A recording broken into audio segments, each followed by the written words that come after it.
One day in a small town, a local philosophy professor known for his unique teaching methods decided to visit a primary school.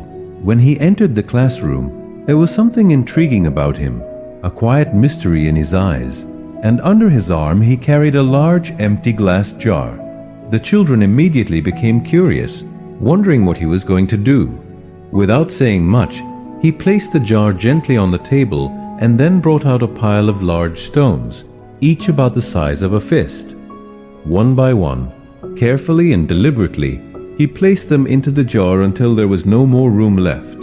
He then looked at the class and asked if the jar was full, and the students confidently replied, "Yes." But the professor smiled and pulled out a bag of small pebbles. He began pouring them into the jar, gently shaking it so the pebbles could settle into the empty spaces between the stones. Once again he asked the students if the jar was full, and although some hesitated, many still said yes. The professor continued and brought out a bag of fine sand, slowly pouring it into the jar until the tiny grains filled every remaining gap between the stones and pebbles.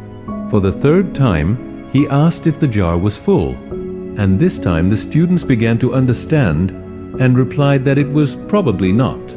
Finally, the professor took out a jug of water and poured it into the jar, soaking the sand completely, and only then did he say that the jar was truly full. He then explained that the jar represents life. The stones are the most important things, such as family, health, and friends. The things that if everything else was lost, would still make life feel full.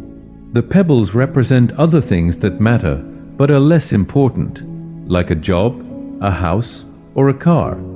The sand represents all the small and trivial things, the daily distractions that often take up time and energy. He explained that if you put the sand or pebbles into the jar first, there would be no room left for the stones, and the same is true for life. If you spend all your time focusing on unimportant things, you will never have space for what truly matters. In the end, the lesson was simple yet powerful. Always put the stones first, make time for what truly matters, and never forget to leave space for the small moments that bring happiness. A full life is not one that is busy, but one that is meaningful, filled with the things that truly matter most. This is wixxzup Wisdom. Thank you for watching. See you in the next video. And don't forget to put your priorities first and enjoy the little moments in life